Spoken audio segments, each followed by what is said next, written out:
Hello students, Chandel sir commerce coaching classes के YouTube channel में आप सभी का वेलकम है। आज मैं कॉमर्स के सभी स्टूडेंट्स के लिए बहुत अच्छा टॉपिक लेके आ रहा हूँ। सभी स्टूडेंट किसी भी क्लास के हों ध्यान से सुने इसको, और 12th और सेकेंड ईयर वालों को तो, और कॉर्पोरेट अकाउंट जो सब्जेक्ट होता है जिनका किसी भी चीज़ में हो, कॉर्पोरेट अकाउंट का जो टॉपिक हो उसका जो बेसिक होता है, जैसे अपन कोई मकान बनाते हैं ना, तो उसके लिए जो उसका बेस होता है, जैसे नींव होता था, फाउंडेशन बोलते हैं या पिलर होते हैं, इसी तरह से ये भी कॉर्पोरेट अकाउंट, कंपनी अकाउंट का बहुत इंपॉर्टेंट टॉपिक है जिसको शेयर कैपिटल अकाउंट बोलते हैं, अंश पूंजी लेखे। 12th के एग्जाम में तो शायद 16 नंबर का आता है पेपर में, इसमें से सेकेंड ईयर में भी आता है, तो सब लोग कॉमर्स के सभी स्टूडेंट्स के लिए इंपॉर्टेंट है। कंपनी होता क्या है, टॉपिक को बोलते हैं शेयर कैपिटल अकाउंट, अंश पूंजी लेखे। तो अंश क्या होता है? अंश कंपनी की पूंजी होती है जो छोटे छोटे पार्ट में डिवाइड होती है। तो उसके पहले सबसे पहले हम ये समझे कंपनी क्या होता है। तो company is a artificial person and created by law. Company एक कृत्रिम व्यक्ति, आर्टिफिशियल पर्सन मतलब कृत्रिम व्यक्ति, कंपनी एक कृत्रिम व्यक्ति होती है जो कंपनी एक्ट के प्रोविजन के अंतर्गत रजिस्टर्ड होती है, जिसकी पूंजी शेयर में डिवाइड होती है, जिसकी एक कॉमन सील होती है, कंपनी कहलाती है। कंपनी एक कृत्रिम व्यक्तित्व प्राप्त व्यक्तियों का समूह है जिसका प्रारंभ व अंत कंपनी अधिनियम की व्यवस्थाओं के अंतर्गत किया जाता है, जिसकी पूंजी अंशों में विभाजित होती है, जिसकी एक सार मुद्रा होती है, कंपनी कहलाती है। जो लोग कंपनी में पैसा लगाते हैं वो शेयर होल्डर कहलाते हैं, अंशधारी। इसी मीनिंग से इसके कैरेक्टरिस्टिक्स होते हैं। कंपनी का आर्टिफिशियल पर्सन होती है, कृत्रिम व्यक्ति। देखिए, हम किसी कंपनी का माल खरीदते भी हैं, कंपनी को माल बेचते भी हैं, कंपनी से पैसा लेते भी हैं, कंपनी को पैसा देते भी है। तो एक आर्टिफिशियल पर्सन है, पर कंपनी के अंदर फीलिंग्स नहीं होती, इस कारण इसको आर्टिफिशियल पर्सन, कृत्रिम व्यक्ति कहा जाता है। दूसरा, क्रिएटेड बाय लॉ। कंपनी आपको बनाना है तो भी कंपनी एक्ट के जो प्रोविजन है उनको फॉलो करना पड़ेगा, कंपनी बंद करना है तो भी उसके प्रोविजन को फॉलो करना पड़ेगा। कॉमन सील, हर कंपनी की एक सील होती है जिसके लगने के बाद ही उसके सारे डॉक्यूमेंट्स वैलिड माने जाते हैं। चौथा, परपेचुअल सक्सेशन, निरंतर उत्तराधिकार। ये पॉइंट मेरे को बहुत अच्छा लगता है। पार्टनरशिप में यही सबसे बड़ी कमी होती है। कोई पार्टनर आया तो डिसोल्यूशन ऑफ पार्टनरशिप हो गया, किसी पार्टनर ने रिटायरमेंट ले लिया तो डिसोल्यूशन ऑफ पार्टनरशिप हो गया, किसी पार्टनर की डेथ हो गई तो डिसोल्यूशन ऑफ पार्टनरशिप हो गया। कंपनी में ऐसा नहीं होता। कंपनी व्यापार लगातार चलता रहता है, मेंबर आते रहते हैं, मेंबर जाते रहते हैं, कंपनी पर इस बात का कोई भी प्रभाव नहीं पड़ता, परपेचुअल सक्सेशन कहलाता है। एक और अच्छा पॉइंट है लिमिटेड लायबिलिटीज। कंपनी में आपने जितने रुपए लगाए हैं उससे ज़्यादा के लिए, लॉस के लिए आप जिम्मेदार नहीं होते हैं। यदि आपने कंपनी का एक शेयर खरीदा 100 रुपये का, तो आप लॉस की स्थिति में 100 रुपये तक ही जिम्मेदार है, उससे ज़्यादा के लिए आपकी कोई जिम्मेदारी तय नहीं होती। लिमिटेड लायबिलिटीज होता है। मीनिंग हो गया, कैरेक्टरिस्टिक्स हो गया। यहाँ पे कुछ टाइप्स भी बताना मैं जरूरी समझता हूँ आपको। कंपनी बहुत कई प्रकार की होती है, पर उसमें सबसे पहला इंपॉर्टेंट होता है by royal chartered company. Royal chartered कंपनियाँ वो कंपनी कहलाती हैं जिसका फॉर्मेशन, जिसका निर्माण उस देश की राजा की आज्ञा पर निर्भर करता है। यदि उस देश का राजा आज्ञा देगा आपको व्यापार करने की तो आप व्यापार कर सकेंगे, नहीं देगा तो आप व्यापार नहीं कर सकेंगे। भारत में जो ईस्ट इंडिया कंपनी आई थी ना, जो ईस्ट इंडिया कंपनी भारत में आई थी वो रॉयल चार्टर्ड कंपनी थी। भारत के जिस क्षेत्र में वो व्यापार करने आई थी, नॉर्मली पश्चिम बंगाल के एरिया में आई थी, तो वहाँ के राजाओं ने उसको परमिशन दी थी व्यापार करने की, वो रॉयल चार्टर्ड कंपनी कहलाती है। दूसरा होता है वैधानिक कंपनियाँ, स्टेटरी कंपनी। ऐसी कंपनियां जो स्टेट गवर्नमेंट, सेंट्रल गवर्नमेंट के द्वारा स्पेशल ऑर्डिनेंस पास करके, जो लोकसभा होता पार्लियामेंट में स्पेशल ऑर्डिनेंस, विशेष प्रस्ताव को पास करके जो कंपनियां केंद्र सरकार के द्वारा बनाई जाती हैं, वैधानिक कंपनियां कहलाती है। जैसे रिजर्व बैंक ऑफ इंडिया, भारतीय स्टेट बैंक, जीवन बीमा निगम, लाइफ इंश्योरेंस कॉर्पोरेशन बोलते हैं। एक होता है इसमें निजी कंपनी, ये बहुत ध्यान से सुनना आप।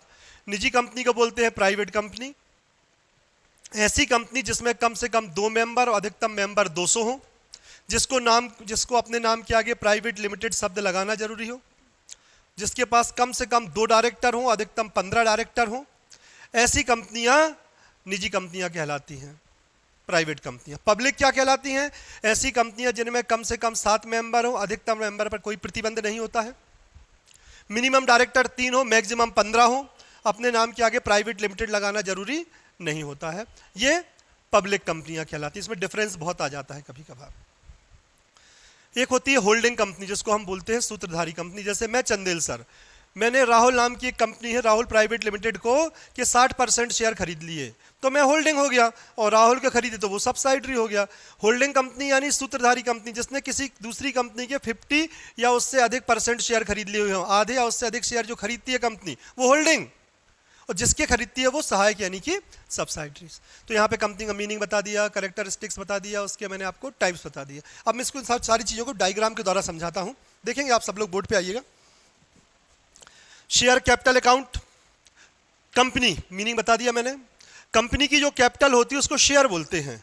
कंपनी की पूंजी जो स्मॉल यूनिट में डिवाइड होती है उस स्मॉल यूनिट को शेयर, हिंदी में अंश कहा जाता है। देखिए जैसे एक हमारी कंपनी में हमें 5 लाख रुपए पूंजी लगाना है, यानी कंपनी को शुरू करने के लिए हमें 5 लाख रुपए की आवश्यकता है, तो 5 लाख रुपए यदि हम अकेले लगा देंगे वो तो एकांकी व्यापार सोल ट्रेड हो गया। 2 या 4 लोगों से हमने पैसे लगा लिए तो वो कौन सा ट्रेड हो गया, आपका पार्टनरशिप हो गया।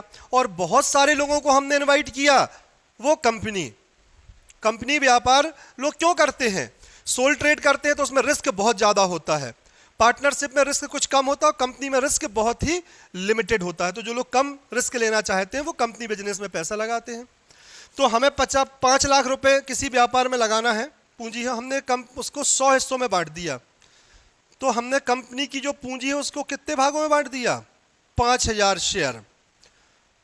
हमने कहा भैया कि हमें 5 लाख रुपए चाहिए, हमने किसी एक व्यक्ति से नहीं मंगाए, हमने एक हिस्से की कीमत निर्धारित की 100 रुपए, ठीक है। तो 5 लाख रुपए चाहिए तो 100 का भाग दे दो, कितने लोगों से पैसा मंगाया, हमने 5000 लोगों से पैसा मंगाया, और 5000 लोगों से पैसा मिलेगा, हर व्यक्ति 100 रुपए देगा तो 5 लाख रुपए मिल जाएंगे हमें।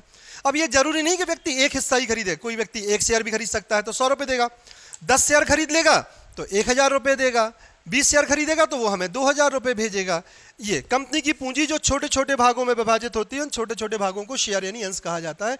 यहाँ पे मैंने कंपनी की कैपिटल को उदाहरण के लिए 5000 शेयर में बांट दिया। अब कंपनी के शेयर मोस्टली 2 टाइप्स के होते हैं, एक होते हैं इक्विटी शेयर और एक होते हैं प्रेफरेंस शेयर। समतांश होते हैं और पूर्वाधिकार अंश होते हैं। इक्विटी शेयर क्या कहलाते भैया, इक्विटी शेयर को समझने से पहले समझना पड़ेगा प्रेफरेंस शेयर। देखिए उसका नाम है प्रेफरेंस, पूर्व अधिकार, ऐसे शेयर जिन्हें कुछ खास या विशेष अधिकार, स्पेशल राइट्स मिलते हैं। आप ये समझिएगा, कोई व्यक्ति कंपनी में पैसा क्यों लगाता है, कंपनी में पैसा लगाने के बदले में जो व्यक्ति कंपनी में पैसा लगाएगा शेयर के माध्यम से उसको मिलता है डिविडेंड यानी कि लाभांश। मतलब कंपनी में पैसा लगाने के बदले में जो रिटर्न होता है वो डिविडेंड के रूप में मिलता है। तो सबसे पहले डिविडेंड मिलेगा प्रेफरेंस को, उसके बाद मिलेगा डिविडेंड इक्विटी को। ये इनका स्पेशल राइट्स है। जब कंपनी अपना बिजनेस क्लोज करेगी तो सबसे पहले कैपिटल रिफंड होगी प्रेफरेंस की, उसके बाद कैपिटल रिफंड होगी इक्विटी की। तो लोग बोलते हैं भाई सारे स्पेशल राइट्स जब प्रेफरेंस को ही है तो प्रेफरेंस शेयर ही खरीदेंगे, ऐसा नहीं है। मैं यहाँ पे डिफरेंस समझाऊंगा तो आपको समझ में आएगा। 2 डिफरेंस तो यही हो गए, इनको डिविडेंड पहले मिलेगा, इनको डिविडेंड बाद में, इनकी कैपिटल रिटर्न पहले मिलेगी, इनको कैपिटल रिटर्न बाद में। इनकी वैल्यू, इनकी शेयर की वैल्यू ज़्यादा होती है, इनकी शेयर की वैल्यू कम होती है। इनका रेट ऑफ डिविडेंड फिक्स्ड होता है, इनका रेट ऑफ डिविडेंड फिक्स्ड नहीं होता। ये बहुत अच्छा पॉइंट है। जैसे मान लो आपका तो डिविडेंड फिक्स है, आपको इतने रुपया इतना % मिलना है आपको, इनको जो बचेगा वो मिलेगा, जो मिलना है वो मिलेगा, और जो बचेगा वो भी मिलेगा। मान लो 100 रुपए का प्रॉफिट है, 50 इनको मिलता है, 50 इनको मिलता है। पर मान लो किसी साल कंपनी को 200 का प्रॉफिट हो गया तो इनको तो 50 ही मिलेगा, वो इनको 50 मिलेगा। अब जो 200 बचा है वो इनको ही मिलेगा, इनको उसमें हिस्सा नहीं मिलेगा। और बहुत इंपॉर्टेंट चीज, ये कंपनी की हर मीटिंग में इनको वोट डालने का अधिकार है। इनको सिर्फ स्पेशल मामलों में वोट डालने का अधिकार है, कंपनी के मैनेजमेंट में हर मामलों में वोट डालने का अधिकार नहीं है। ठीक है ना, ये इनका डिफरेंस हो गया है। कंपनी इन शेयर को इशू करती है। इशू करने का मतलब होता है कंपनी अपने शेयर को बेचने का ऑफर करती है मार्केट में। जब भी कोई कंपनी का बनती है तो कंपनी जनता को एप्लीकेशन करती है, एडवर्टाइजमेंट करती है कि भैया हम अपनी कंपनी बनाने जा रहे हैं एक, और हम जो कंपनी बनाने जा रहे हैं, जैसे हम बोलते हैं कि हम एक एक्स प्राइवेट लिमिटेड कंपनी बनाने जा रहे हैं जिसकी रजिस्टर्ड कैपिटल 5 लाख रुपए है, जो 100 रुपये वाले हिस्सों में विभाजित है। इस प्रकार से 5000 शेयर हमने जनता को ऑफर किए बेचने के लिए। कंपनी अपने शेयर को 3 टाइप से इशू करती है। एक करती है कंपनी एड पर, जिसको बोलते हैं सममूल्य, जैसे हमारे पास 10 का शेयर 10 में है, या 50 का 50 में, या 100 का 100 में। प्रीमियम, 10 का शेयर 12 में तो 2 रुपये प्रीमियम, 50 का शेयर 55 में तो 5 रुपये प्रीमियम, 100 का शेयर 110 में तो 10 रुपये प्रीमियम। एट डिस्काउंट, 10 का शेयर 9 में, या 50 का 45 में, या 100 का 90 में। पर कंपनी अधिनियम 2013 का अंडर सेक्शन 53 के अंतर्गत कुछ कंडीशंस में ही कंपनी शेयर को डिस्काउंट में इशू कर सकती है। नॉर्मली कंपनी अपने शेयर को डिस्काउंट में इशू नहीं कर सकती, इसलिए मैंने उसमें क्रॉस लगा दिया है। ठीक है, डिस्काउंट पे इशू नहीं कर सकती, इसलिए उसको क्रॉस कर दिया है। एड पर इशू करती है कंपनी अपने शेयर को, और प्रीमियम पे इशू करती है। अब जब हम किसी अपने 5000 शेयर हमने आप लोगों को इशू किए, मान लीजिए हमने एड पर इशू किए, तो आप लोग हमारे शेयर खरीदोगे। जब आप लोग हमारे शेयर खरीदोगे तो आप लोग हमें पैसा दोगे। आप लोग हमें पैसा दोगे तो पैसा हमें दो प्रकार से मिल सकता है शेयर पे। यहां पे देखेंगे, दिखाएंगे। या तो पूरा पैसा हमें लमसम मिलेगा, एक साथ मिल जाएगा पूरा पैसा, या पैसा फिर हमें मिलेगा किस्तों में, इंस्टॉलमेंट में। यह निर्भर करता है क्वेश्चंस में क्या दिया हुआ है। लमसम का मतलब ये होता है, जैसे हम अपने जब शेयर इशू करते हैं तो हम बोलते हैं हमारी कंपनी के 5000 शेयर इशू है 100 रुपए वाले। जो भी व्यक्ति शेयर खरीदना चाहते हैं हर शेयर पे 100 रुपए एक साथ दीजिएगा।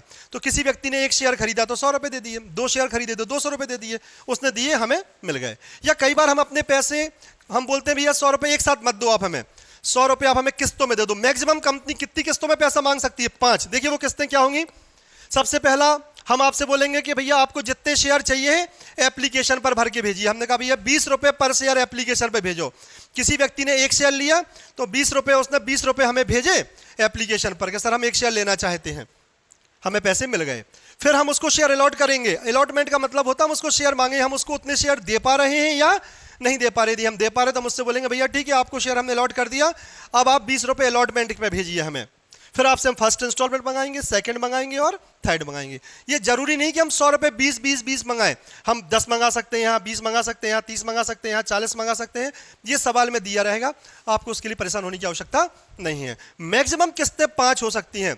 सवाल में कई बार 4 पे ही खत्म कर देता है वो, कई बार 3 पे ही खत्म कर देता है, कई बार 2 पे ही खत्म कर देता है। ये मैंने आपको इसका बेसिक थ्योरिकल पोर्शन समझाया। अब इसके नेक्स्ट वीडियो में कल मैं आपको एक क्वेश्चन लमसम पेमेंट का डालूंगा अगले वीडियो में, और एक क्वेश्चन इंस्टॉलमेंट का डालूंगा कि ये 5 इंस्टॉलमेंट की 10 एंट्रियां होती हैं, और 10 एंट्रियां जो बच्चे कॉमर्स से रिलेटेड हैं उन्हें पता है कितनी इंपॉर्टेंट होती हैं। तो ये मैं अगले वीडियो में आपको एक लमसम का क्वेश्चन और ये 10 एंट्रियां बना के समझाऊंगा। आज के लिए इतना ही। Good night.